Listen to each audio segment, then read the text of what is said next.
welcome to Cooking with Heart, Foundational Class 1. We have a bunch of people here in person and online, so thrilled to see everybody.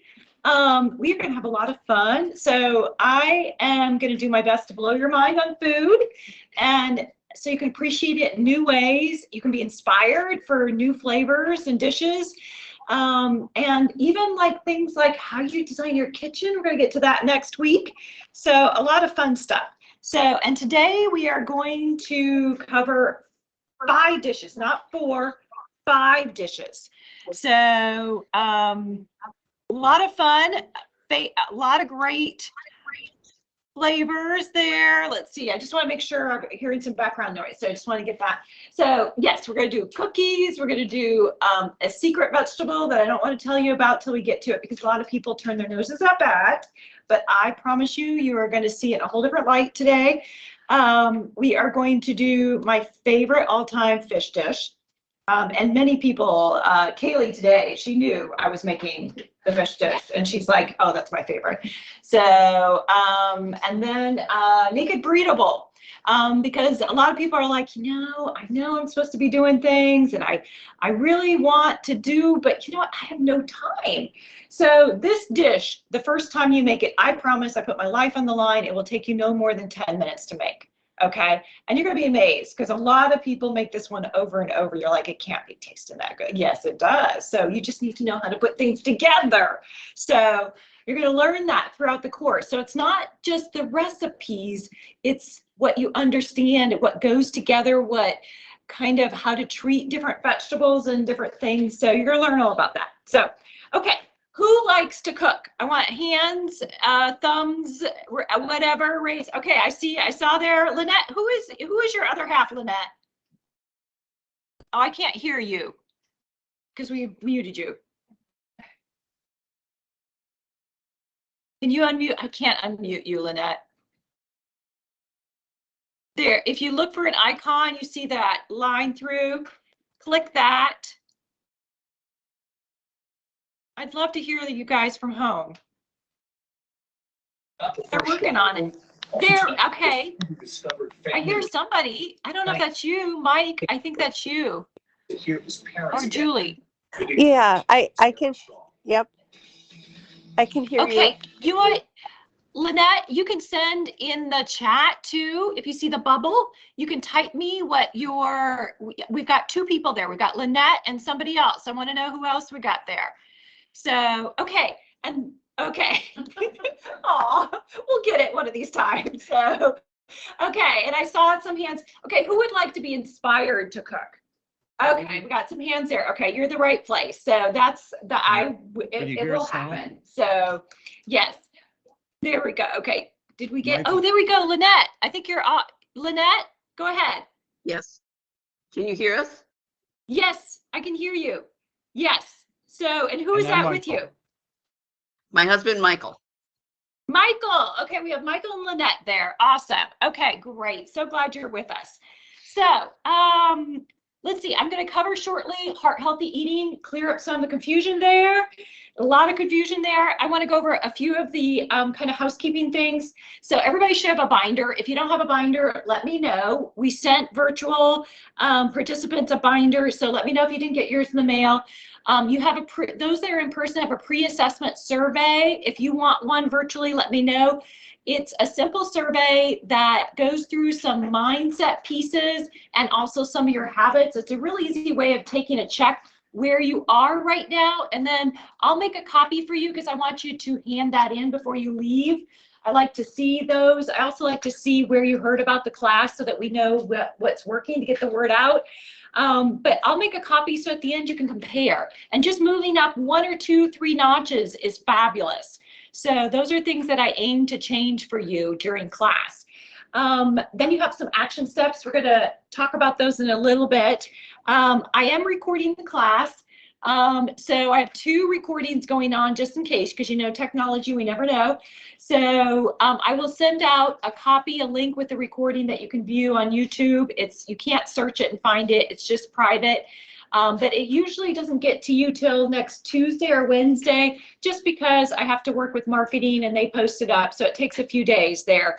But that recording is for you to watch because I cover a lot if you have to step away for a little bit, or if something really comes up in your schedule that you just can't make it, there is that. Now, I highly recommend that you scratch out Thursdays for the next 3 more weeks, this one plus 3 more, because it's really important to be here. Really important because it's different. You can notice, and you guys are really quiet right now, but by the end, I want you to be, talking and sharing and things like that. And there's an energy in the room and you can feel it. And that's something that you can't box up and watch in a recording. So even for those guys at home, we see you, we feel you here with us. So you get a lot more when you can make it in person, but of course we understand that sometimes the schedule doesn't allow. So, so there is a recording for that. Okay, now I'm guessing that you signed up for the class because you want to drop your cholesterol, maybe control blood sugars, maybe you got blood pressure you want to work on, or maybe you just want to feel better, or maybe some aches and pains are coming. The doctor has been saying something about changing things. So you're doing all those, that's great. You're here. You're going to get that. We have people that have lost over 100 pounds. We have people that have dropped from 12 to 1 med. We have people that have gone from 72 Lantus down to 2. That's insulin. There's all kinds of things that can happen. So, however, we are all in a different health journey. And I don't want you to compare and say, gosh, I didn't lose the weight, or my blood pressure didn't come down all 20 points that I wanted. You know what? You're here. And some of us have maybe 30, 40 years of some stuff to work through. So that takes a little time. This doesn't happen overnight. I've been on my health journey for 30 years or so. Some of you might have been started 10 years ago, and some of you might have been dabbling for the last 5 years, and some of you are just starting today on your health journey. Awesome. You know what? I'm never leaving the health journey. I'm never done. I'm always improving and doing better. And actually, my lipids from my 30s are worse than they were now. I have better lipids every single 5 years I take them because I keep making changes and finding ways to do things. Okay. So now I want you to think about beyond just the cholesterol and the weight loss and the blood pressure, and start thinking about what is it that this is going to bring you? Why would you do health? Why would you devote your Thursday evenings to doing this? What is it? Are you going to be able to play with grandkids, see a graduation, live independently into your 90s? My mother-in-law is 96. So my mother is 83. So my dad passed away. I'll tell you more about that. But, these are things that you're investing in. I heard a speaker last week, a great speaker, and he said, health is the best investment you can make. You can be the best financial advisor. And I don't care. Your best investment is right here in your health. It will come back multiple times over for you in the end. So think about that. I actually have a video to kind of help you through the process of thinking about what is your why? What is this going to bring you? Because once you lose the weight or drop your blood pressure or your cholesterol, what then? Do you just stop everything and go back to your previous health eating habits? I don't think so. There has to be something that you have your eye on, that you can grasp that's important to you. Okay. Also, by coming here, I want you to commit to doing the class and taking the steps as I present them to you, because this is about you and your health and committing to your word to come here. And the reason what I'm trying to say there is a lot of you, I know, I'm going to take a gamble that you take care of a lot of people. And you keep your promises to these people that you take care of and you do lots for. But when it comes to yourself, you don't keep those promises so well. Those you easily push aside. And I'm asking for the next 4 weeks to commit to yourself, because you are better when you're healthy. And I know that. I've got 4 kids, and I know when I take care of myself and I'm there for myself, I'm better as a parent. I'm better as a person. So I want you to commit to this. Okay. Let's see. one more thing. What I'm going to present to you today in the next coming weeks is not a diet. It's not a program. There's lots of those out there, and they work for a small group of people for a short amount of time, but none of them work sustainably. So this is about you figuring out what works for you. I'm going to give you an eating pattern that we know from research is the healthiest way to go. But you need to figure out exactly what that looks like for you. So this is an eating pattern. There's no guilt or shame. There's no rules I'm going to give you. I'm going to give you some guidelines to move towards and figure out what worked for you. So everybody's at a different point. Everybody's going to see different things happening and unfolding. I don't want you to compare to others, okay? I know each one of you is doing your best. So don't beat yourself up. Don't compare. Don't judge. Okay. And last thing is you're going to be completely different in 4 weeks, okay? So now you won't be the same person. So you're going to learn and see things, and you're going to start making different choices. And health is about all your choices that you make, not one decision. It's about the journey and learning and changing the overall picture. So you're going to be different in 4 weeks. You're not going to be able to go back, and you just keep going and going and going. A little bit about myself. My father passed away, like I kind of mentioned, 3 years ago from heart disease. So he had 23 stents in him. Yes, it is possible to have 23. He had open heart bypass at age 48 young. Okay, that's not good sign. Okay, that was 30 years ago too. So he was one of the first in the Quad Cities. So I do have the genes for heart disease. If I want to give heart disease a playground, I could be, have stints too at this age. He did. So, but I don't give it an environment that it thrives in. Okay. Now, do I know what the future holds? No. But I know that I'm putting off heart disease as long as possible, and I'm going to be strong if ever that day comes. My mother, she has survived 5 cancers. She doesn't have heart disease. Cancers is what she has challenged her health-wise. But when she had her first breast cancer at 52 young, she changed her eating. That day, she changed her stress, and she changed her exercise, and she's kept with it. So, and she would make a separate meal for herself and then go out and get Wendy's for my dad. So I watched that, and I watched my dad's last 10 years, which were not fun. I don't want anybody to go through what he went through his last 10 years. So, so I have the gift of seeing what can happen when you make choices about your lifestyle. So, and that's what I want you to be inspired to do, to be excited to do these things and to love the food that you're eating that's going to give you the health that you want. So first thing, before we dive into healthy, heart healthy, what that means, I want to talk about some of the success principles. These are 4 things that any class you take with me, I'm going to share with you. I see these are things that you have to adopt if you're going to make this sustainable. The first thing is have an open mind.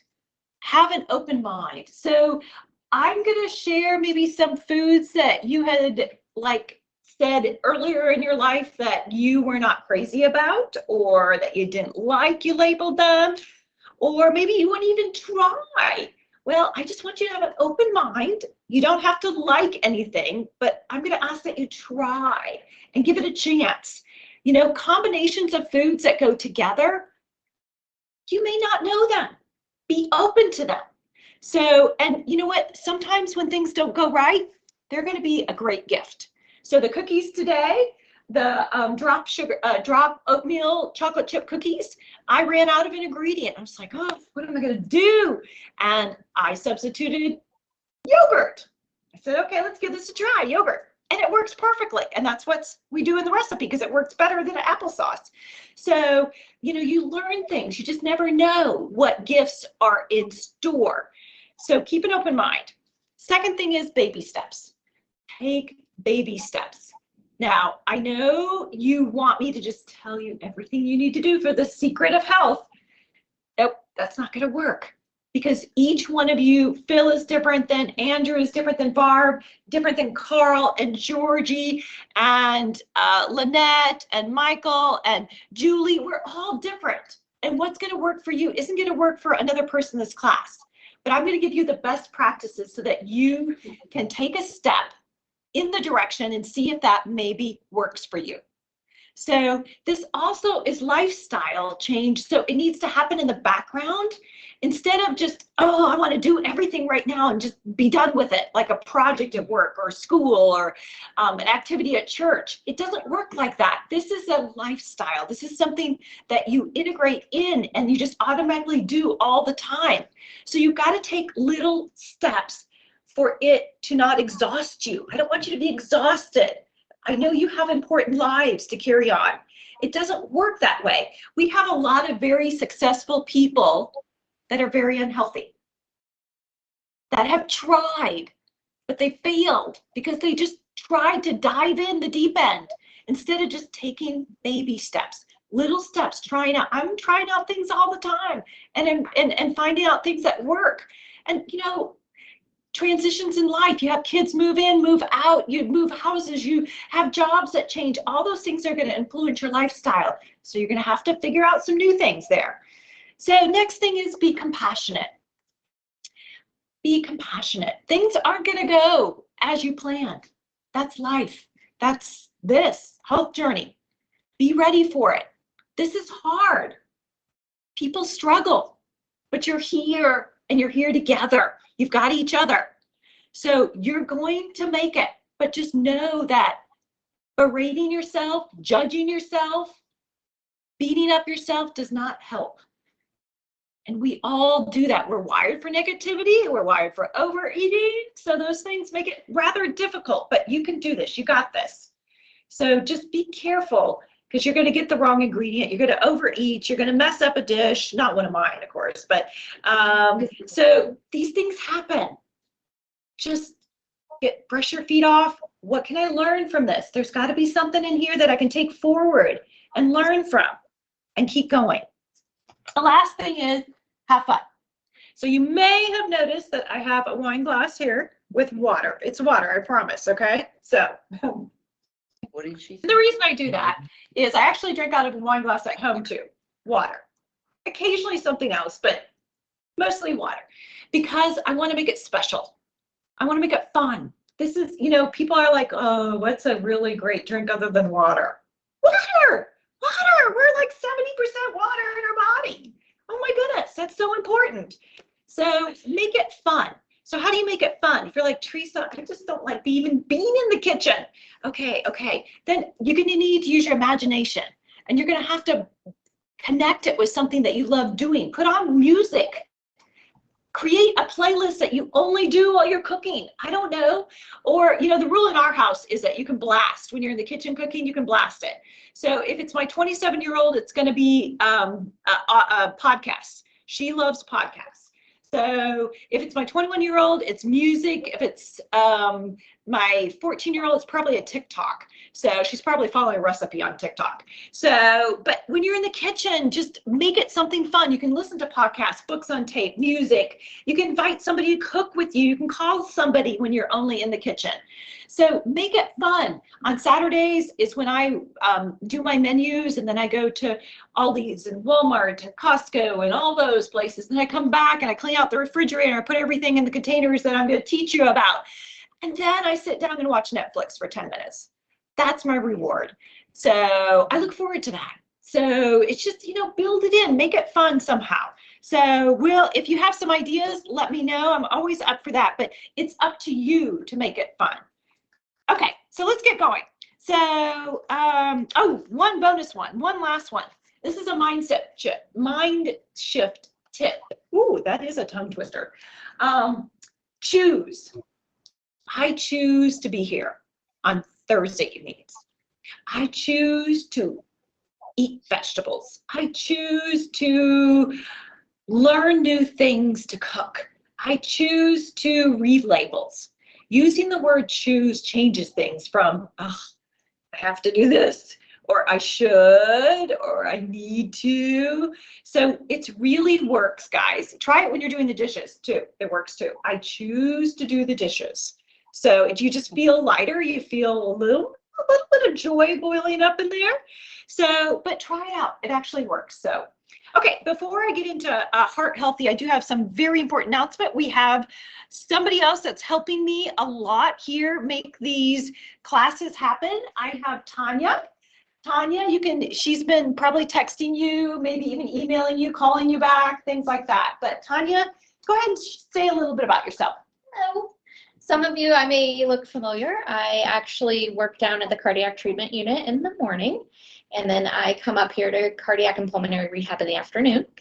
And then several days, I help her out with these classes. So I'm so happy to be here with you fine folks. I actually have had some loss myself due to heart failure. So my dad passed away a couple years ago due to cardiac arrest. And so that was something that kind of brought me to this lovely place and making changes for other people. Now, my dad was stubborn and did not listen to anything that anyone had to say. So hopefully you guys take away some of the things and make these positive changes, because it really does make a difference for you and your family. So thank you for having me. Oh, thank you, Tanya. Thank you. Okay, let's shift to heart health. Okay. I want to go through with what happens in your body with heart disease. So first of all, it's not very simple. It's a process, but it's not quite step 1, 2, 3, 4, heart attack. So, but I'll give you, there's a sense of things that have to happen. And you've probably heard the word cholesterol, and cholesterol doesn't have the best reputation, but it really is important. Cholesterol is something that is actually in every single cell in your body. Yeah, every single cell in your body has cholesterol in it. It's really important. So cholesterol is kind of like a soft, waxy-like substance, and it's not soluble in your bloodstream in water. So we call it hydrophobic. So we have to package it, transport it in the bloodstream to all your cells some creative way. And your body has come up with an amazing way, and it packages cholesterol in these things called lipoproteins. So these lipoproteins have proteins on the outside so that it can be transported in this package throughout your body. And one lipoprotein you probably heard a lot about is LDL. LDL is low density lipoprotein. So that starts out in the liver, and then it's transported through your bloodstream all throughout your body. And it transports the cholesterol and then goes back to the liver. Now, while it's doing its work, it leaves off these little remnants. And these remnants are easily oxidized, and that's not good. Oxidized means basically seeking trouble. So the HDL, which you probably heard of, that's another lipoprotein. HDL stands for high density lipoprotein, and it's a little different package. It's got cholesterol and it has a different role. Its role is actually to pick up these remnants that the LDL creates and bring it back to the liver, and it's either excreted or repurposed. So that's why we want a high HDL. You've heard that. Get the HDL up there. That's good. So yes, we want that high, and the higher it is, it makes statistical sense. Well, if it's doing its job, then the LDL remnants don't hardly have a chance to get in trouble. So that's the way it should normally work. So what can happen is this LDL, there's two subtypes, kind of two different shapes and weights. And there's one that's big fluffy LDL, okay? A big fluffy LDL we like, because a big fluffy LDL really catches the wave of your bloodstream. Now, when your blood's flowing throughout your body, your heart is pumping like 100,000 times a day, and you've got like 60,000 miles of vessels, so they're working really well. And your blood catches kind of this flow, the stream. It's not this stagnant, slow thing, it's flow. And the big fluffy LDLs, they catch really well, just like a beach ball, and just go with the flow, and they're transported all throughout the body, and things are great. However, if that LDL is the other subtype, which is small, dense, so it's smaller and it's denser, So what happens is it literally does not catch with the flow. It's like a bowling ball instead of the beach ball. What's going to happen with a bowling ball in the swimming pool? Is it going to catch, or the wave pool? Is it going to catch the wave and go? It's going to sink. Yeah. And that's in a sense what the small, dense LDLs do. They sink and they goof off. They don't do their work. They look for parties. So I kind of say the small, dense LDL are kind of like if you were to take a bunch of junior high kids and let them loose in the hallway with nothing to do. That's your small, dense LDL. Big problems. They would be I have 4 kids, so junior high was a tough age.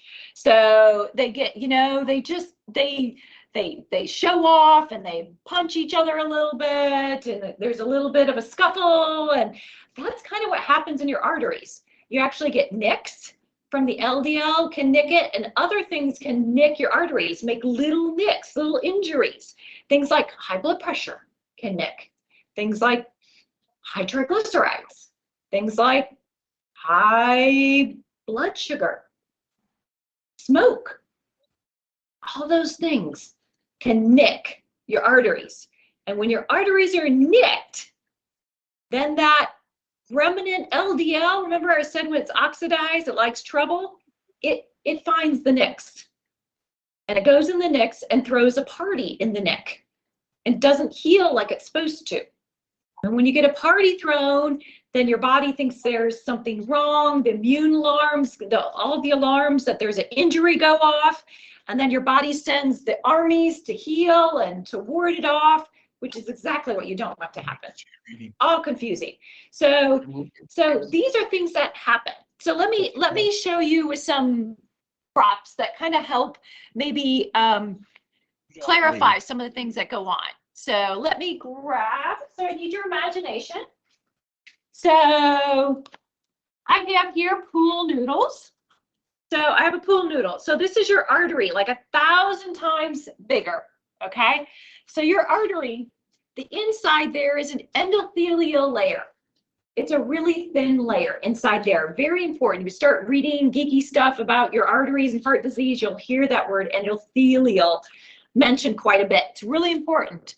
And so I like to represent it like pantyhose, okay? That's pretty good representation, very delicate, okay? Now, I don't have it on the inside because you wouldn't see it, so just pretend it's on the inside. So the pantyhose are very much like the endothelial layer. And when this gets nicked, that's when we get the start of plaque. So if you can think of those lifestyle things like sandpaper, okay? Sandpaper, what's gonna happen when I rub sandpaper on the pantyhose? Yeah, snag big time. Then we gotta get out the nail polish. I don't know, any of you, some of you in the back, I don't think are old enough to have worn pantyhose, but yes. So, but yeah, we get these nicks that happen in our arteries. And that is the beginning of the plaque buildup. Then we have the small, dense LDL, and then we have parties, and then we have a chronic inflammation. All of this feeds to plaque building up and up. And kind of what happens is this doesn't happen in a week or two, a month or two. It happens over years of a lifestyle that kind of that thrives in. And as that builds up, what can happen if you think of like a scab that you have a really good nick on the outside, and then you're like, oh, that's huge. That's really bugging me. Let me pick it off. Okay, just saying. Okay, so you start to pick it. You're like, oh, I really shouldn't have done that. Okay, let me just pat it down and leave it. Oof. So now you've got all this kind of torn up, but it's not all the way torn off. That's what happens inside your artery, really. So you've got like a pus pimple inside your artery from the inflammation response. And now, you know, things that are pushing against it start to pull it back a little, and it doesn't come all the way off, or a little might come off. So, but it peels back. Now you've got more of a blockage with this now peeled slightly back. Plus, you got an injury, you peeled it a little bit. So now your body again freaks out and says, oh, and sends all kinds of troops there. And now it builds up even worse, even worse. And so what we find is when you have plaque that's been building up over years and then it ruptures, and a rupture can mean a piece breaking off, or it can mean peeling back and not fully breaking off, okay? And yes, that piece that broke off, that is a concern, but honestly, most heart attacks happen from what happens at that spot after the rupture, not from the piece that broke off. Now, sometimes it does, but most of the time heart attacks are from that soft plaque that peeled back, and then your body freaked out and then made it even bigger there. And now you've got blockage or near full blockage. So that's what happens. So it's, you know, it's a complex process, but hopefully you have a better sense of what happens. So what does this mean for diet? What does this mean for what I need to pay attention to? Well, so for the big fluffy LDL, so we want big fluffy, okay? So that's healthy, it's doing things you want, LDL, okay? That usually typically means that our LDL cholesterol is less than 100, okay? If you got over 100, you probably have small dense guys in there. So we want to get it down less than 100, and if you have a history of heart disease, your cardiologist is probably going to go under 70. So now we want to keep our saturated fat down to less than 10 grams.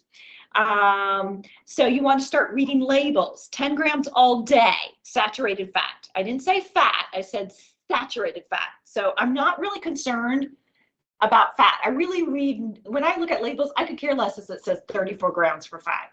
I want to look at the saturated fat. Does it say 12, 1, 6? That's what I pay attention to. No trans, and we shouldn't have trans, but except for trans is being developed, what people don't understand is when you go through a McDonald's and you order fries, and this is the 15th time they've fried fries in that frying sauce, then you have trans, okay? Now the label doesn't say trans, but you have created it in that frying grease. And I don't know if you know, but when I worked at fast food back in high school, everybody wasn't great about switching out the fryer grease and draining and all that. So I don't know that they're keeping up with what they're supposed to be. So just saying, you might be getting some trans, even though it's supposed to not be in any of our foods. That was outlawed back in 2016 to 18. Low refined sugar diet. I don't mean no, but low. Okay, so I put sugar on oatmeal in the morning. Okay, I cannot have it without any sugar. Okay, but low. And what I'm talking about is like sugar beverages that have 19 teaspoons in them. So what happens is your body gets an injection of sugar and it freaks out. Think about it. For thousands, hundreds of thousands, whatever we've been on this earth, evolutionarily, we've never had an injection of sugar. We've maybe had 3 teaspoons of sugar at once. That's it in a berry. Okay, a handful of berries. That's it. In the last 50 years, all of a sudden, we've got Hostess cupcakes and things, and we've got these sugar beverages. Oh my goodness, our body really is not built for it and doesn't know what to do. And what it does is freak out, and it actually turns sugar into triglyceride. It's really good at that.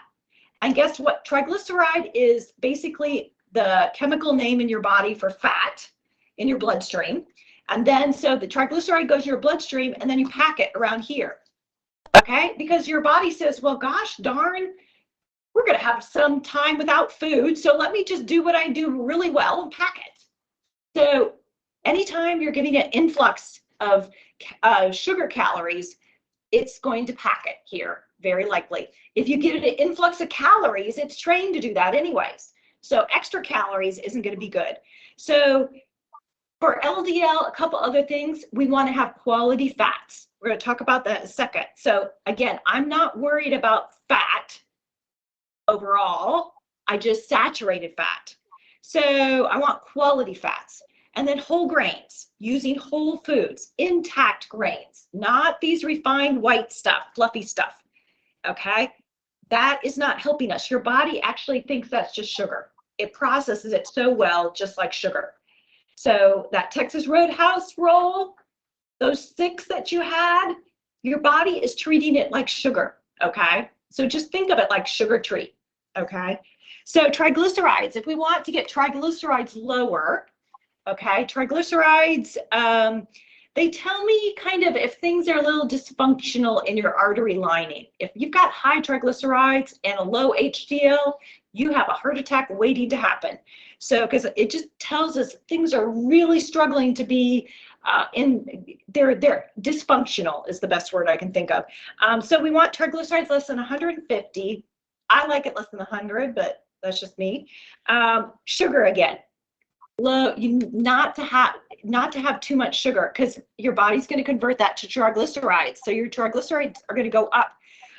We want no more than 24 grams for women a day and 36 for men. So that's 6 teaspoons of added sugar for women and 9 teaspoons for men. Most of us are way over that. Okay. And also for triglycerides, fish. We're going to do fish tonight. Triglycerides are really, they are slower released when you have fish, omega-3s in your diet. It's a much slower release so that it's not spiking up. And then it kind of lubricates. I think of it like lotion, moisturizer for your arteries, because the omega-3s, they kind of like smooth over the nicks that I talked about. And they also reduce this clotting factor that contributes to plaque buildup. So so fish is really great that way. And the last one, HDL, we want that greater than 60. In general, you'll see men over 40, women over 50. I say 60 and go for higher. So 60 again, it means that you're cleaning up and bringing it back to the liver. So you've got things operating the way you want to. Again, we want to look at saturated fat, keeping that down for the whole day, no more than 10. For some people, alcohol triggers the HDL. It could be low or no. I'm just saying, putting that out there. And then again, exceeding your calories. Okay, if you're exceeding your calories, then your HDL is going to struggle to keep up there. Okay, so let's hop over to real quickly a few things to share. While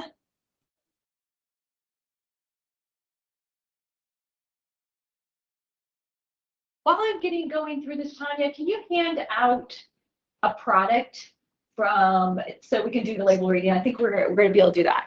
So, okay. So, quote for the day: the greatest wealth is health. I'm a big believer of that. So when you don't have health, then when you wake up every day, that's what's the first thing on your mind. So health is wealth. What is that? Okay, let's go back to this. Okay, so replacing saturated fat with healthier fats. So again, I'm not concerned with no fat.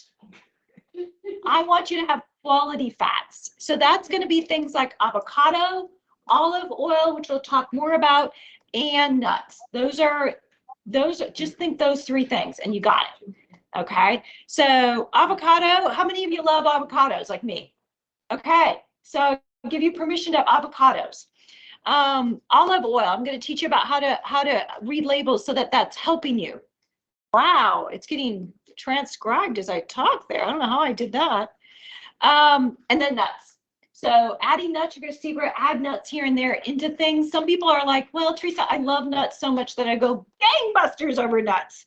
I can't seem to stop when I have nuts. Okay, so what works for many people is to just add nuts to things rather than snacking on handful after handful. Just sprinkle it into things. And that's what I had a salad at lunch. I had pistachios in it. So just adding it there adds a lot of nutrition and good fat. So, okay. Doing whole nourishing foods for your carbs, because we tend to think of carbs like bread, white bread with pasta, things like that. But what about thinking about things like beans and fresh fruit, and then whole grain like rice and quinoa, things like that. So again, quality choices, whole food choices, eating. And then whole foods, eating whole foods. Making sure that we don't have a lot of added sugar, keeping to that 24 grams for women and 36 grams for men. You know, having things like Greek yogurt, hummus. Those are made with whole foods, beans, and dipping them with vegetable sticks and different things like that. So start thinking about that. If you don't love hummus, that's okay. We can find other things. So it's about finding things that you love. For blood pressure, we haven't really talked about that too much, but that kind of goes in here. Typically, we recommend no more than 2,300 milligrams if you're on high blood pressure meds or have high blood pressure, and then no more than 1,500. No more than 1,500 if you have high blood pressure or you're on meds for high blood pressure, and then 2,300 if you don't.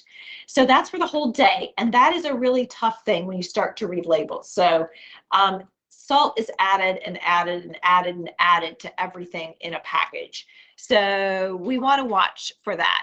So you could easily choose some lower sodium options. I'll be showing you some tonight and as we go throughout the coursework, but there are low sodium options, and taking out even the seasonings, because a lot of times they'll say seasoned this and that in a package, and that's code word for salt.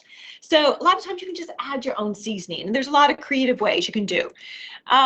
So I just want to stop right here. Those that are here, you have a sticky. I want you to write, what is your one takeaway so far? Just I want to stop because I cover quite a bit. I covered some success for integrating into your lifestyle, a mindset shift. I covered heart healthy, what that means in your arteries and plaque buildup. And I covered what about your diet. So what is one takeaway?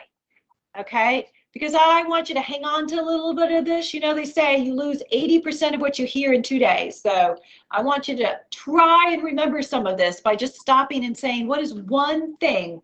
And those of you that are at home, I want you to send to me in the chat, what is one thing that you right now is kind of bubbling up to the top of your head so that you can help remember that. And Tanya in a moment will collect the stickies here and we will share those together. And then our action steps. So in your binder, in the front pocket, you have action steps. You actually have week 1, you have 2 of them. You have 2 for each week because if you're in person here, I want you to leave one here and take one to put on the refrigerator or wherever you're going to see it. The reason why I have you leave one here is just so that I can check on you and make sure you aren't trying to do everything, that you're taking baby steps. And also, I want you next week when you come back to look at what you set and think about the learnings, okay? This isn't, nobody's getting a grade in these classes, okay? This isn't about like, oh, I checked off 2 and I got both 2, yay! No, this is about learning. You're gonna learn things and change who you are, what you're seeing in the next few days. And I want you to start to reflect on what that is. So the action steps are just a starting point for you to set a goal and see what happens. So check off 1 or 2. I know there's a temptation to do like 5, but just like 1 or 2, think about that. And we'll come back to this later too. Okay, I am going to then get back to the screen and we're going to get a product. So those guys at home, you got 20 seconds to run into your kitchen and grab anything in your kitchen that's in a package that has a nutrient facts on it, an ingredient list. So go, 20 seconds.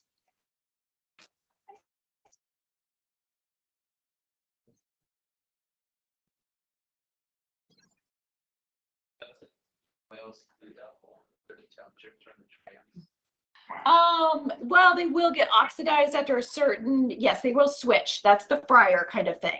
So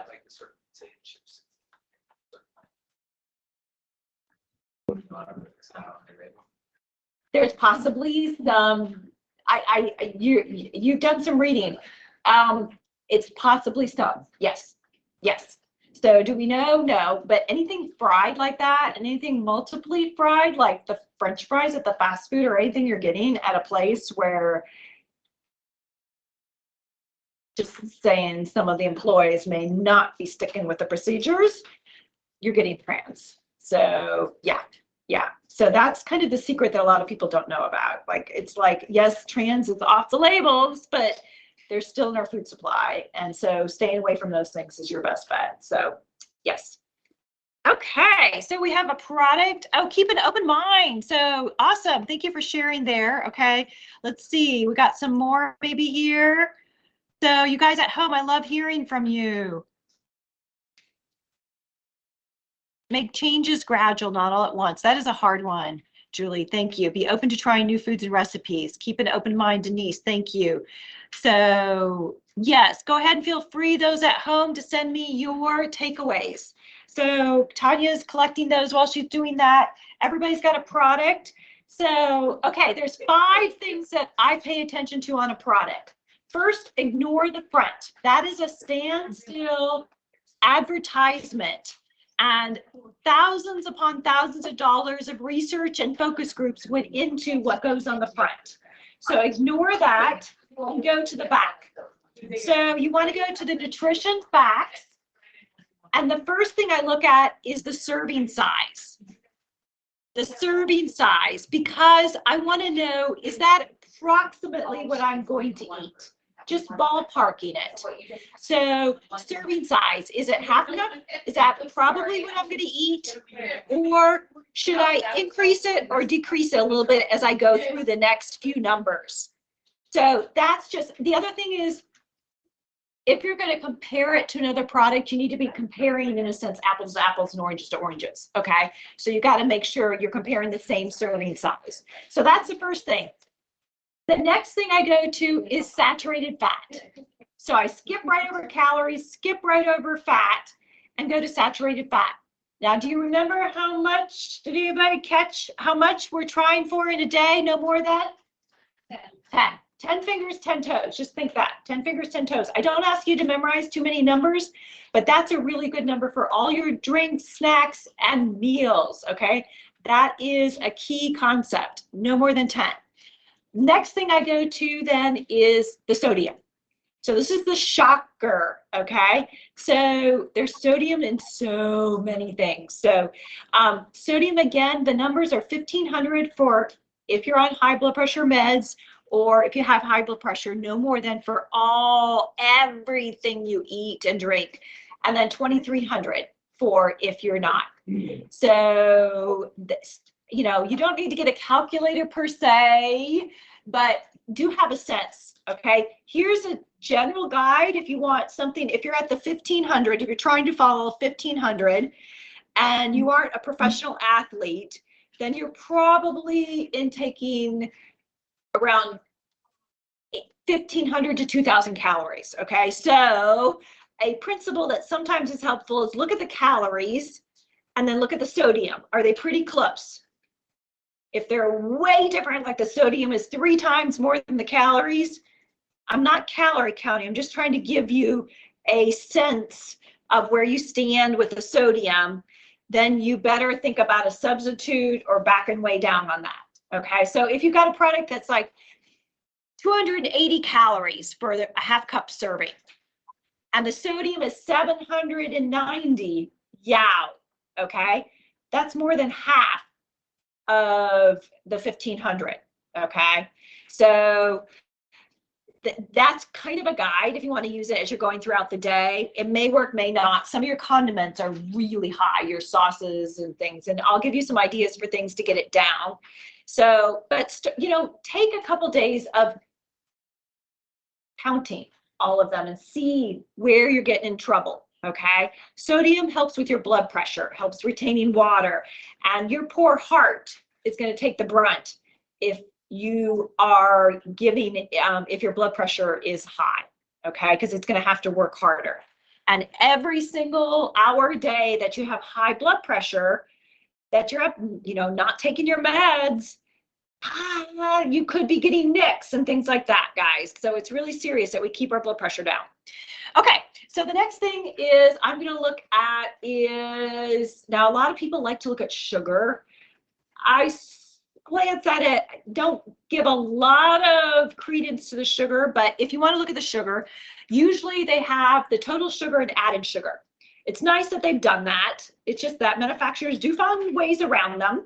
So, but if you like numbers, no more than 10 grams of sugar in a product. to me is kind of a good starting point. Now, remember I said no more than 24 grams for a female of added sugar for all day, and for males, 36. 10 grams is 2.5 teaspoons of sugar. There's 4 grams in a teaspoon of sugar. 4 grams of sugar in a teaspoon. So 10 grams is 2.5 teaspoons. So that just gives you, it's an easy number to go, oh, wow, I have 2.5 teaspoons of sugar in this? This doesn't even taste sweet. Oh my goodness, I never knew that. So, okay. So then I usually skip down to the ingredients list. And that's where I usually look for the sugar. So here's the thing. Your ingredients are listed by weight, not volume. So when we follow a recipe, we're usually following by volume. We're measuring half cup, cup, tablespoon. We're not measuring weight like they do in Europe. Okay. So the ingredients are listed by weight. So you might see water. Okay. There, somebody's got the tofu. Water is your first ingredient because it's the most weight. So does yours water, Barb? No, it's like organic soy. Soy milk. So it's a soy milk. Okay. So it might be water. So when we look for sugar, I look for the top 3 to 5 ingredients, because if it's in the top 3 to 5, that is a lot of sugar in that. I don't need to look at the grams of sugar to know that's a lot. That's high. Okay. If that's a high in the weight, sugar, dissolves. Oh my goodness. And there's 61 names for sugars that are allowed on labels, guys. So anything that you have an inkling of sugar, it's sugar, okay? Honey, agave, concentrated, evaporated, cane sugar, all that is. Anything ending in OSE, dextrose, maltose, galactose, sucrose, those are all sugar names, guys, okay? So if you see anything up there, they usually don't say the word sugar. Occasionally they will, but usually they try and disguise it some way else. So, yeah. You said sugars, and so I looked at labels and it says total sugars, and then there's that separate line that says added sugars. Yes. Does you add those two together then? No, for the 10, no, just the added sugar, because like if you have milk, dairy milk, you have lactose in it. So you're going to have, that's a milk sugar that's naturally in it. That's fine. I'm not worried about that. That doesn't go into the 24 grams of added sugar.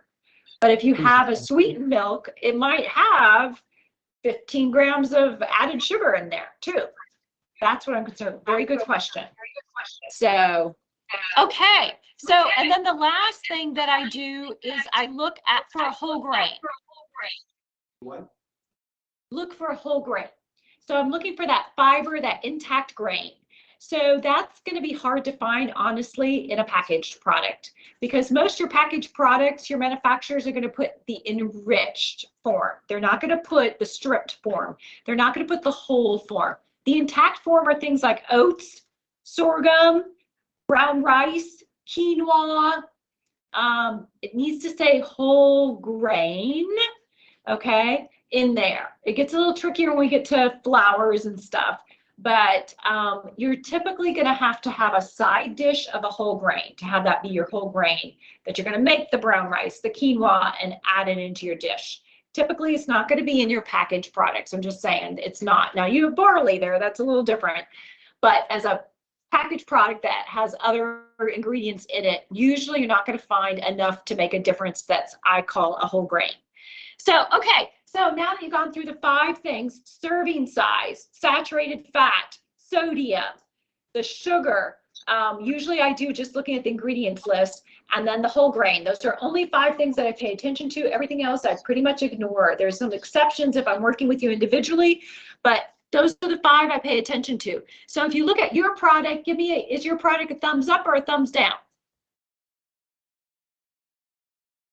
We got some up, up, up, up. Okay. Up, up. Okay. Any questions with your products there? You guys at home, any questions? You got your up or down?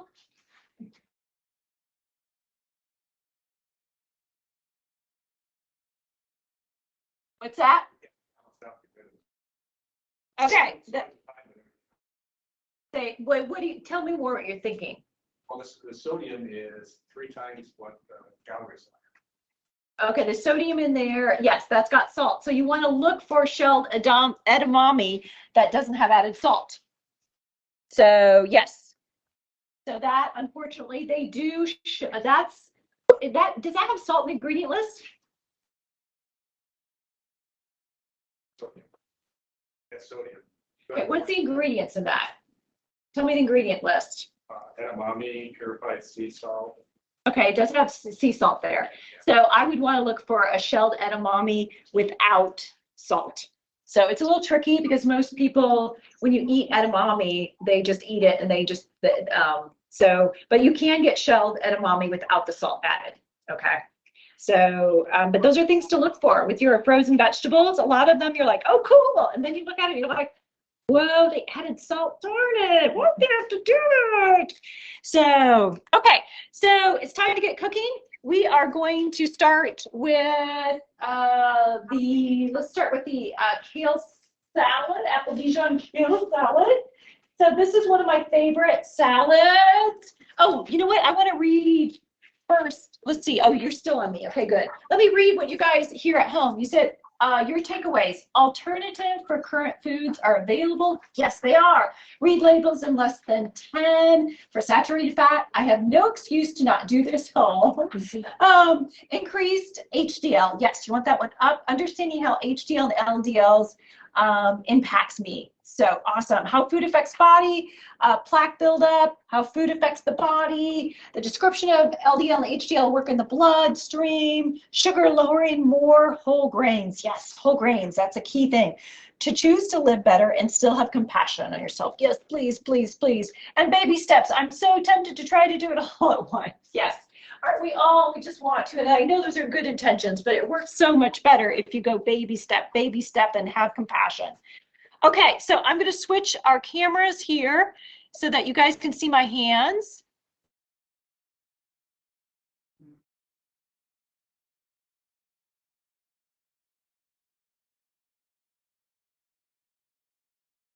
You should be at front seat. Yep, those are it. A little, yes. Okay, perfect. Are we supposed to do that? I must have missed that part of writing on the stick, but we can do it at the end of class. So you guys see my One is for hands. coffee, So one is for cook. You'll want to leave it at the end of the class. okay, so kale. So I know you're going, Teresa, really, I'm not sure I'm going to go for this. Okay, hang on there. I was a Wendy's salad bar girl in the 80s. Okay, so I do not have the best of memories with kale. I always got assigned to the salad bar, you know, and they had kale forever on the salad bar with the ice because it stays, it's so robust. So, but that's part of its beautiful property. Is it's very robust. It's a cruciferous, so it offers a lot of great nutrition. I won't have time to go into all the nutrition, but just trust me, it's really got some defensive properties that are magical. So we want to make it delicious. If it's going to help you be healthy, super healthy against heart disease and cancer and diabetes and dementia, well, by gosh, let's find a way we can eat it and love it. So, okay. So I've got my bouquet of kale here. So we want to, when you're working with it, you want to do a couple things. We want to bring down the bitterness a little bit, and then we want to match that kind of strong, robust flavor that kale has with other strong flavors, not delicate, subtle flavors. Okay, so kale, when you get it in the grocery store, it's pretty much, if it looks a little sad, but it doesn't have any brown spots or yellow spots, it's fine. It just needs some ice water. You can usually revive kale with a little ice water, just kind of like with flowers. If you cut off the stem a little bit, put it in a bath of ice water, it will come to. Now, we want to get the stem off of here because the stem is where a lot of the bitter taste lies. And it's also kind of crunchy texture-wise. So we want to get that off. So that's why you do not buy the bagged kale because they leave the stem on there. I did that once and I'm like, holy, I'm not taking off the stem off every one of these pizzas. So we destem it by just taking our finger and our thumb, and you better watch out because I might get you there. See? So I have gotten the first row before. So you just take your finger and your thumb and just off there like that. So it just comes right off most of the time, not all the time. So, but it's just really nice. It just comes off like that. So then we can chop it up. And typically for this recipe, I do about 7 cups for a half pound, we call it roughly. Don't, put it in the measuring cup, but don't smash it down. Just kind of push it down a little bit and call that 7 cup, because we don't usually have scales in our houses here. In the UK, they do. And we want to chop it or tear it up into pieces. There's some magical reasons I don't have time to go into, but I'm going to throw, okay. So can we I have 2 containers, actually. I have like a bread loaf pan in there, and then I have like a 9 by 13 pan. So we want to put both those in. Thank you very much.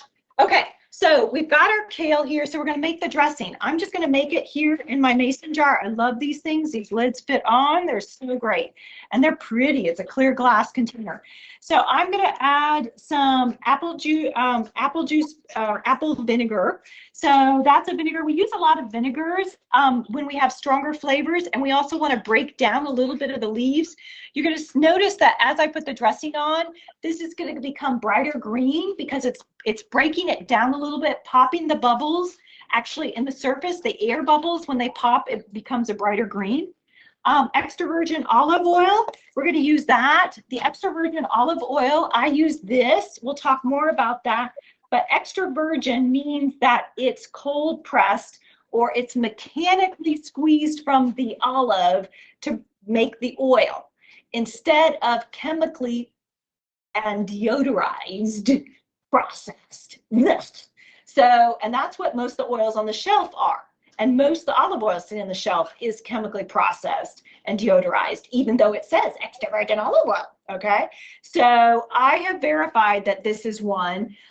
We can talk next time about some other ways of verifying, but just know it's really important because it's not just the structure of the oil. You'll hear about the monounsaturated fat and how that's something we want to look for. Yes, yes, yes. But when it's mechanically pressed, you get all the gifts from the olive. And some of the things aren't calories that are in the olive. They're antioxidants, there's squalene, there's phytochemicals that help you heal and fight cancer and heart disease and do amazing stuff and actually lower your LDL if you get extra virgin olive oil and you don't gain weight from adding that to your foods. And guess what? In Europe, they have all over olive trees, all over. They have it accessible. We don't. California does, but so we need to make sure we're getting extra virgin. So, okay. So I'm going to add some jar garlic there. You can add fresh. At home, I go through a lot of fresh garlic, but I also have the jar because sometimes I'm just like, oh, quick, let me do this, okay? So if you're new to cooking in the kitchen or you're not crazy about it, start with the jar. It just makes it quicker. You get the flavor. So, and we want the strong flavor to go with this kind of strong, robust vegetable here. I'm also going to add some Dijon. Dijon is a nice flavoring with your stronger cruciferous. I use it with cauliflower a lot. I use it with kale. I use it with Brussels sprouts. So, and then I had a little salt and pepper in there that I added. So Dijon, look for your lowest sodium. Again, this one is, you just want to use a little because it is a little higher on sodium. Usually the wine one, nicely, is the one that I find is lowest. There's one called Culinary Tours. I haven't been able to find it in this one. It's the lowest I found, but just look at them and see which one's the lowest. So that is all of our dressing ingredients. So I'm just going to shake that up. And then I'm going to just pour on that.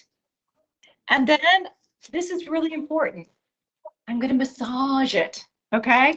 It's really important. Work it in because actually the massaging is going to break down the bitterness and make it, and also kind of work in the dressing so that I pop the air bubbles so that it starts to turn green faster.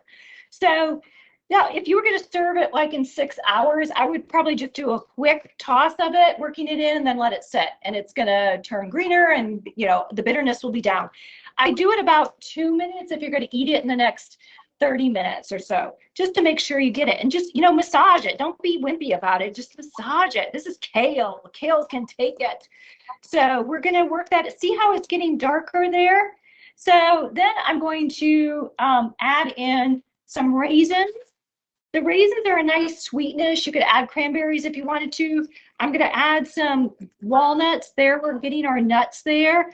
Walnuts are nice because you know, the outside there has that brown kind of peel layer that's actually got a tinge of bitterness. It goes really nicely with this. So, and you can roast them if you want to, but I just throw them in there, chop them up. And then I've got my green sour apple. And I did a sour apple because the sour goes nicely with the kale. You got sweet, you got a little crunch, you got a little zing. It all goes together. Now you're welcome to do a red apple if you want to. We're tossing it with the vinegar, so if you toss it, it won't turn brown usually right away. I did toss the sour apples in some lemon juice so they went turn brown before I served it here for you. But you can just toss this and it should, once you work in the dressing, it should be fine. So there we go. So there's our salad. So this is a salad that I will make on Sunday and I'll eat Monday, Tuesday, Wednesday, and Thursday. Okay, now Wednesday and Thursday may not be the best give it to guests day, but it still tastes delicious and I look forward to it for lunch. So I usually have it at lunch or sometime, but that's one way I get in vegetables is I do a bulk salad, not like a, you know, romaine lettuce salad, because that's not going to stay. If I did romaine lettuce, that would not stay like 2, 3, 4 days. So that's the nice thing about kale is it's so robust that it stands up really well. So if you have a kale salad, hey, make a big batch like that. I mean, I eat that whole thing in 4 days easily. So, you know, I know a lot of people are like, I'm only one person. Well, this dish works really well with just one person because it's going to stand up. And I have a lot of couples that will make it for them, and then the couples will eat off of it for a couple days. So, okay, let's do salmon. Let's see here. It's here. What's the flavor now? What's that? What about the olive oils that are used for flavors? Garlic or Yeah, that's fine so long you start out with the extra virgin olive oil. Now, Twisted Trunk over on Brady Street has some wonderful olive oils. I have actually a couple years ago, I spoke about olive oils for them, gave a class. I have looked into it. It's a white label and it is truthfully extra virgin olive oil there. And they do a lot of creative stuff with their vinegars too. That's fine. I usually just get vinegar at the grocery store and do my things, but their olive oil, sometimes I will get a small container because it's really, it's very healthy. It's got a lot of pepper to it. Okay, we're going to do salmon. Salmon is one of the highest omega-3 fatty acid fish. There's 5 that are super, what we call premium in those special omega-3s that fish has that help your arteries. And they spell out the word smashed. They're salmon, mackerel, anchovy, sardine, and herring. Okay, so if you're a true Scandinavian, okay, I'm Scandinavian, but I don't like several of those. So, but you might have an advantage there. So, but all fish are great. Most all fish are going to be anywhere from 500 to 900 milligrams of omega-3s in a 4-ounce serving. Anything else in our food supply plummets down to like 20. Okay, so you can see any fish is going to be great. The only ones you want to stay away from are your big old fish, because your big old fish have eaten a lot of our waters, and our waters are kind of dirty. So the bigger, older ones tend to have higher PCB or plastics in them, mercury, things like that. So, so we stay away from swordfish, tilefish from Mexico, shark, and unfortunately tuna. Okay, that makes me very sad.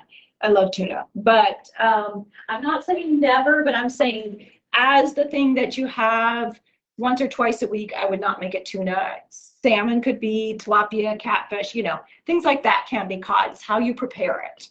So, but salmon is a premium one. So this one is super easy. Actually, you know what, before I, let me do, actually before I, because I'm thinking we want to make sure this is warm at the end. So, well, we can do that. It's fine. It's fine. It'll work out. So the other recipes are pretty quick. So we will we're doing perfect for time. I just want to make sure. Okay, so this one is super easy. This is like my favorite way of making salmon. I make it on Christmas Eve. I make it all the time. And I know normally Christmas Eve you reserve for the very special recipes, but this is just so good and everybody loves it and it's easy. And it's easy to make it special. So I don't know. It just fits about every time I need fish. I love to do this. So it only has a couple ingredients. We're going to use some Mrs. Dash. You can get at Aldi's. Their Stone Mill. They have a brand that is no salt. They don't have all the Mrs. Dash equivalents, but they do have a lemon pepper that's no salt. And they have a table blend that's no salt. So you can get those at Aldi's too. So we're just gonna, what I did here is I just put a 1-to-1 ratio. It's basically, I think your recipe says 1 teaspoon or half a teaspoon per fillet maybe.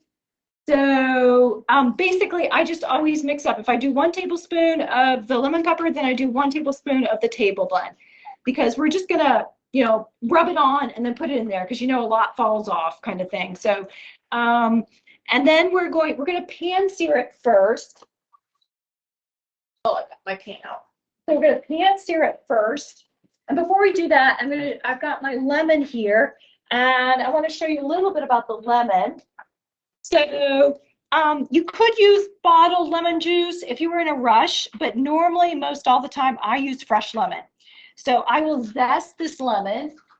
I usually zest and try and get about a tablespoon per fillet, 4-ounce fillet. Now, some people that's a little much lemon, so you can adjust it. I give you full freedom to change these recipes. So, but this is the way I love it. And, when you zest, this is called a microplane zester. You might have a long that looks kind of like a paddle, a longer one.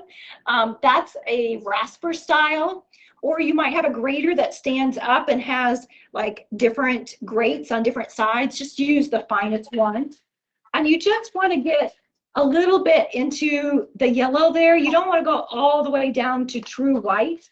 That's too much. We just want to get a little bit of the zest. We're going to get a little bit of the oil too from the skin, which is really nice. So we're just taking it off. And we're just spinning. You don't need to get every last little bit. You do get a nice little workout with your arm. So I'm just going to add, I've already got some here. I'm just going to add some to this. And when you squeeze, I always rinse my knife because I don't want my knife sitting around with juice on lemon acid on it because it will over time. Like if I were to go off and 6 hours later go, oh, I forgot to clean that knife. Well, then it's sitting with acid for 6 hours.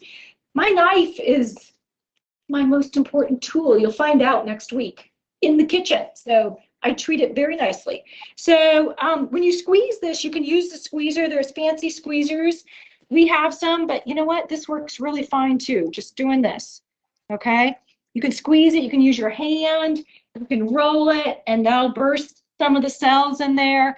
But you don't need to get fancy about doing these things. So, okay, so I've got my lemon juice, and then I'm gonna put my fillets here, and we're gonna put a little bit. Okay, we could spray this with nonstick. Can you grab me a paper towel, please?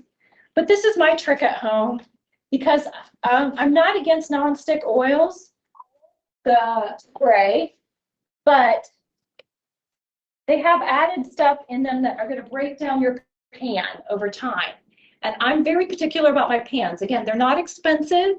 But when I get a set I like, I want it to last as long as possible. So the sprays just will cut down a little bit on especially if you do super high heat. So that's like the worst thing if you want to ruin your pans quickly. So, but you can spray. There's nothing wrong with spraying it, but this is my trick that I do at home. So we're going to put on that. We want to get that warmed up just a little bit before I put it in. We don't want to put things in a pan cold, super cold. So I'm just going to pat this. Get that pretty good covered. We're going to pan sear it because I want to get it up to temperature. And then we're going to poach it. So now I could poach it without pan searing it, but what would be the problem there? Why am I not doing that? Anybody know? Because a lot of chefs online, they will show you salmon and they'll do their fancy dancy stuff with their wine and they'll just poach it. They will skip this stuff altogether. Well, yeah, you're bringing some flavor. Yes, you're bringing a lot of flavor to it. You'll see it'll actually get blackened, like blackened. The other thing is you can't, once you add wine, you're not going to get it up to 145. Because if you remember from high school chemistry class, wine and lemon juice both lower the boiling temp. So you're not going to be able to get to 145. And why do I want to get it to 145? What's my concern there? Yep, viruses. So it might look and taste just fine, just like 120 might, but it does not kill viruses till you get to 145. So we're going to pan sear it to make sure that we're going to get the flavor from it. We've added that lemon pepper in the table blend. Now the lemon pepper itself is pretty strong if you just use lemon pepper. It's great to use, but I'm just saying if you're like tempted to only use the lemon pepper, you might want to rethink that, okay? Because it's really peppery, unless you just love coughing a lot. I tried that once, and it didn't go so well with the kids. So I've learned a 1-to-1 ratio is a really good ratio. I must be really tired because I thought you did coffee. I was like, what do you mean? I love coffee. She is tired. Poor thing. Poor thing. So, Can I get anybody a water bottle? So I'm going to add my poaching, after I get this up to temp, my poaching liquid is just lemon juice and wine.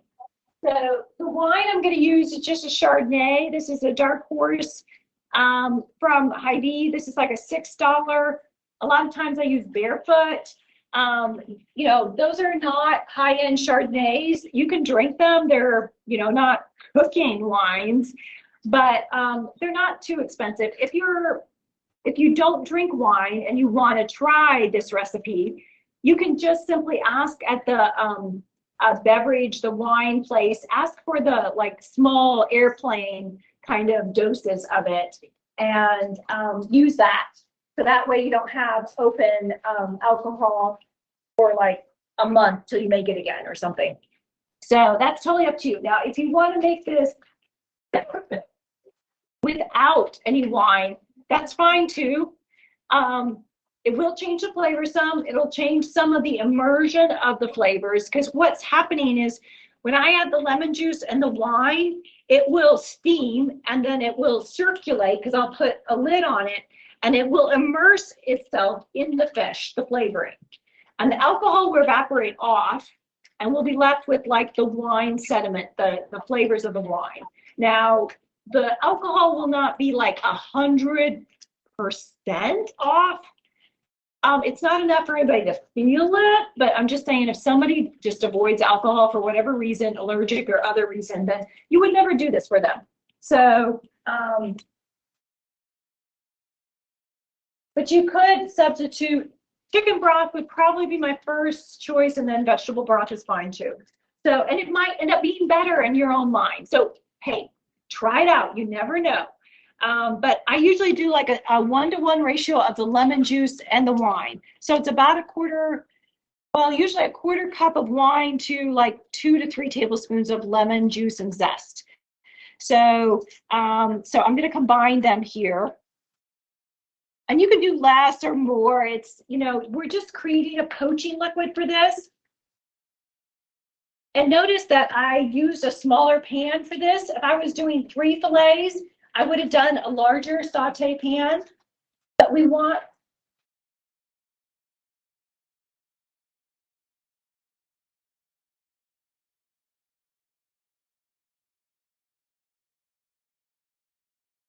okay, that doesn't make any sense. I put a lid on. I have to double check. One class I've had it on Celsius. So I cooked it a little overcooked when I had on Celsius. So it's not going up there. I want to make sure it gets up to my 145. So fish. So I got this from Hy-Vee. So you can get it at the fish counter. They can take off the skin, or you can get it frozen. skin on, skin off. It's whatever you want. It doesn't matter either way. The skin comes off pretty easily after you cook it, if you want to do that. To take it off before, you just need to make sure it's thawed, and then it's kind of like peeling wallpaper off. So you just carefully peel that off. So it has some great stuff in it, but it's more of a taste thing. What do you prefer that way? So, okay, let's see. We do have some nice thick fillets here. I did turn it down. Okay, let me go back up a little bit. I want to make sure we get it there. Okay, so while that's still trying to cook a little longer, let's do the apple mustard dressing. So this is a dressing. It's a strong dressing. It goes really well with like cauliflower, broccoli, Brussels sprouts. You could do carrots, but it really is a good match for strong flavors. So it's going to have mustard. It has garlic powder, and then a little bit of sweet with it. So now here we have two mustards. This is a mustard that you can't get in the grocery store, but I do recommend, if you love mustards and you are watching your sodium at the 1500 level, that you look at getting this mustard, because it's got 0 sodium in it, 0. So it's West Bray. It's called Stone Ground Mustard, no salt added. So we're going to add a 1/4 cup of that with a 1/4 cup of Dijon. Again, just look for the lowest possible. I usually find it's the wine version that has the lowest. And then we're going to add some garlic powder and oregano, ground oregano there to give that some zing. And then the last thing we're going to do is we're going to add apple juice concentrate. So this is sugar. It's apple juice concentrate. There's nothing secretive, special, except it has like an apple flavor because it's from apples.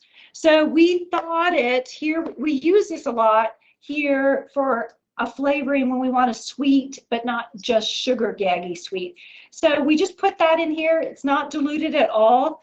So I'm just going to use, and this is like a dollar store pitcher. So I'm just going to use 1/2 cup here. So, and this is a dressing, so it's nothing that you're not drinking this. So I'm okay with that because it is going to have some added sugar, definitely. So, but it's going to go with Whole Foods. We're going to put it with a salad dressing. So let's see. I think this is probably ready. Let me check real quick. I don't want to. Yes, we're good. Yay! Okay, so watch.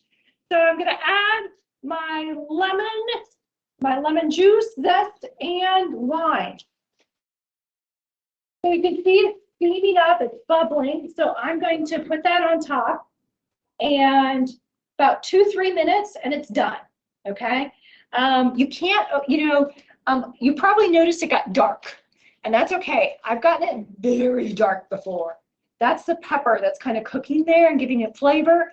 I promise you, once you add this poaching liquid and let it immerse its flavors, it will be moist and succulent and lemony and peppery and just delicious. So it won't taste burnt. You won't ruin it. Okay, I promise you. Now in the stove, in the oven, I have like 9 fillets in there. So, and how I did that, if you have a big group that you want to do it for, is pan sear it earlier in the day. Okay, I just did it with 4 pans here, did them all real quick, made sure they were up to temperature, and then I put them on. I sliced a lemon just in thin, like 1/4-inch slices like this, and set this down in the pan all over, and then put the fillets on top after I had pan seared them, and then I put my poaching liquid, put aluminum foil on top, and then put it in the refrigerator. Because now it's cooked, it's perfect, the temperature, virus, all gone. All I need to do is immerse the lemon and the alcohol in it. So that's why I put it in 350 for at least a half an hour. So we're going to be at half an hour at 7 o'clock when we taste. The nice thing is, if your guests are late and you go an hour, it's okay. You're not going to burn it, okay? So that liquid, you've got the aluminum foil on, it's just going to keep immersing the salmon in it. So it's one of those that's really great that you don't have to have this perfect timing on the meal, and it tastes delicious. So you can make several of them ahead. So we're just going to turn that off and let that immerse it, and it'll be perfect when we eat in a few minutes. So, okay. So here again with the dressing here, you guys will get to taste that tonight. But another great use that a lot of people make with this is they use it to brush on fish.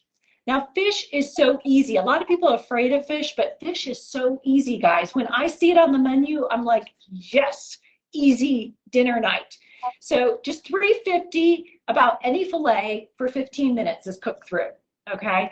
If I'm making fish tacos, I squeeze a little lime on it and then cook it 15 minutes, and then I flake it up, and then we put it in our, with our chopped up cabbage and tomatoes and coleslaw and salsa and avocado and whatever I have that we're putting in the tacos. So you can take this and brush it on the fish, whatever fish it is. Again, $3.50, 15 minutes. You can take the temperature or see if it's flaky, but it's done then. And it's so easy. This is so easy. So think of the different things that you can use this for. This can add zest to any kind of sandwich you're making or anything like that. So it's great to dip carrot sticks, red pepper, broccoli, cauliflower. So all kinds of uses for it. It does have a strong zing to it. You just need a little bit. Okay, so two more. So cookies. I haven't done the cookies. So let's do the cookies real quick. So I assume most everybody has a wee bit of experience making cookies. So I don't go through all the steps. Go ahead. You have this one here. Yes, go ahead. But what I want to show you is what it looks like so that you're very clear on how this works.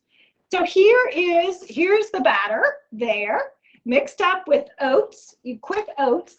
Now, if you have old-fashioned oats, all you need to do is run it, just pulse it just a couple times in the blender. That's all this is, okay, quick oats. So you don't have to go out and get it necessarily. Then you'll notice that it's only got 2 tablespoons of canola oil because I used yogurt. Okay, the yogurt really helps. I used 1 egg. So if you compare this to a Nestle Toll House cookie recipe, it's a lot less of the margarine and things like that. So it does have, I did use semi-sweet chocolate chips. It's really hard. Dark chocolate chips tend to be a little bigger. I don't know if you've noticed. I can't find mini or regular dark. So I just use semi-sweet. So, but just little drops like this on parchment usually is what I do. And then you want to bring over the cookies so they can see the final product? Voila! So here's the final product. So there they are. They're super easy, very homey and delicious. They are not a meal replacement. They are just a little sweet. I love that you include that. I don't want people to think. Yes. And the kids like these. Yeah, they do. It's easy. They really, people are like, they have no, it's just so easy and delicious. So, it's a great way to go. So I do not, leave them on the counter. Yes. There's a problem. Serving. 2 cookies, 2 rock cookies. Yes. It's not a misprint. I know. Bill is not happy. It's just 2 cookies. So for a serving. So yeah, just a little taste of that. So, but yeah, I put them in the freezer. Yeah. What if you use a yogurt, any chocolate chip, oatmeal green, and butters? I would try it. It works fairly well for those. It doesn't get Greek yogurt has that kind of acidy sour, and it doesn't. When the dough does taste that way, but when you cook it, it cooks out. It works really well for things like that. I wouldn't do 100%, try half-half kind of thing. So yeah, it works really well. It works better than applesauce. For years, I used to, back in the 80s, do non-fat cooking, and I used to bake it a lot, and I used to do applesauce. I don't know why, but I find that this is much better in cookies and biscuits. Yeah, I try half-half. Fat does have a purpose. That's why I have 2 tablespoons in here. You've got to get that texture. So, okay, last one, super easy. So let me grab.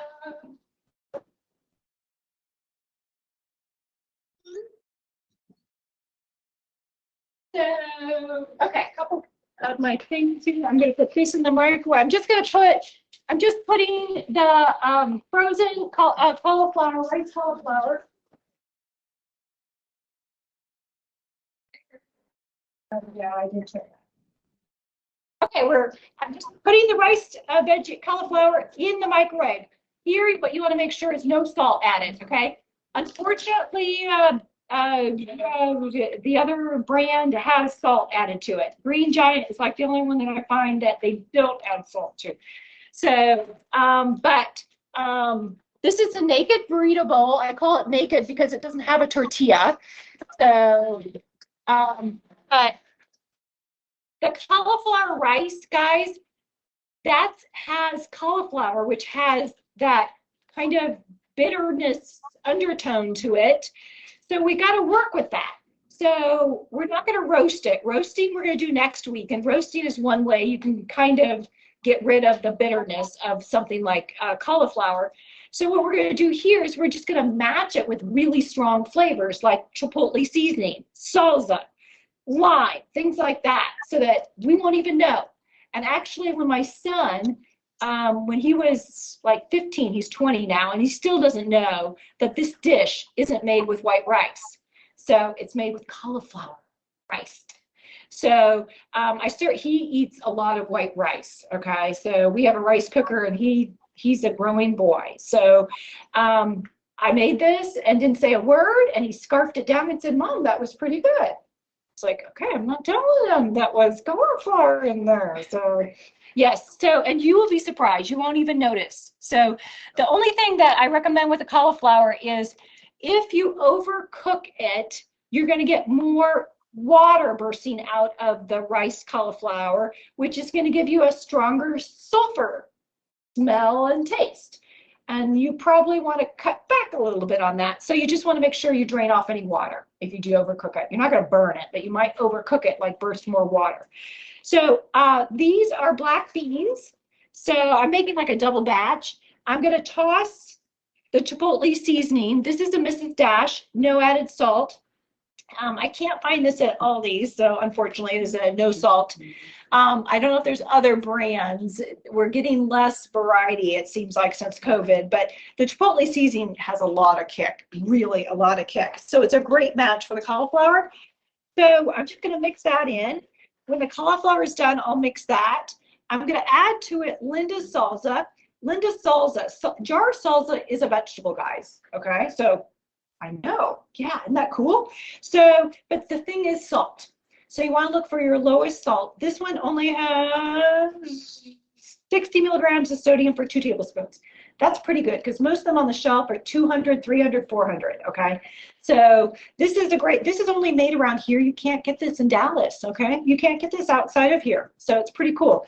It's the most boring label. Just remember that. Linda Salsa Mild. It's a white label with nothing else on it. And Hy-Vee, you can't get it at Walmart. But if you're stuck in another situation where you can't get Linda's, just look for the lowest sodium. You've got a couple brands there. They're still closer to 200. This is by far the lowest. So with the beans, it's just 1 cup beans that I have kind of in the ratio here. So you're good. Every can of beans is 1.5 cups. So you're going to have a half a cup left over. So what do you do with a half a cup of beans? It's not expensive. You could toss it. Oh gosh. But you could also put it in the freezer on parchment, and then you just break it apart. And then you can put it in a container and put it in freezer, and then you've got beans to throw into something. Okay, so part of making delicious meals that are great for you too and your health is having ingredients on hand that you can easily just whip together something. You're like, ooh, I got beans. Ooh, I got tomato paste. Ooh, I got some pesto homemade with kale that I did. So those are things that I keep in the freezer. So we're going to just add that in, mix that. And you can see the ratio here, okay? So some of our ratio in some of our dishes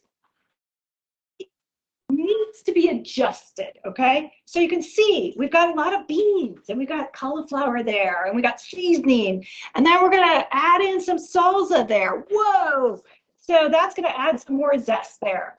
And then go crazy with whatever toppings you have. You can squeeze some lime, you can put some cilantro. Next week we'll talk about how you can get your cilantro to stay for 20 days without going bad.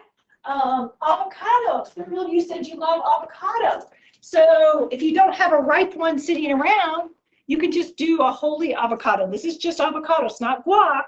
And so you can just take a dollop of this and put on top. So easy to just make this fantastic. You could even do some non-fat Greek yogurt, okay, on top, you know, because it has a lot of kick. So if you need a little to soften that a little bit, some Greek yogurt might help. So there we go. So you guys are gonna be able to taste that. So we are just a little over the hour. Our fish is ready. We've got 5 dishes to taste tonight to see which ones are maybe ones that you want to think about incorporating that you can make even better. So action plan. As we finish here, I want you to think about your action plan.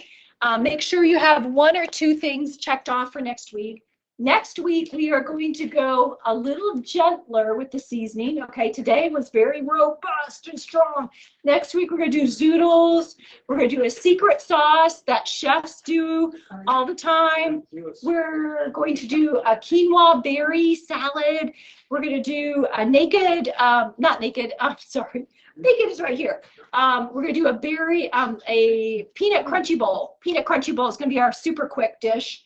And we're going to talk about how you think about arranging your kitchen, no matter the size, but how do you arrange it so that it's easier to make the dishes and eat the foods that you want to be eating, that are going to bring you the health that you want, that are going to make you healthier every year. So thank you guys. Send me questions. If I missed anything that you guys sent, I always look over the transcript to make sure anything you sent. But feel free to send me questions. I will send you out in the next 4 to 6 days a recording for tonight. And I'll see you next week where we'll have some more fun in the kitchen. Thank you.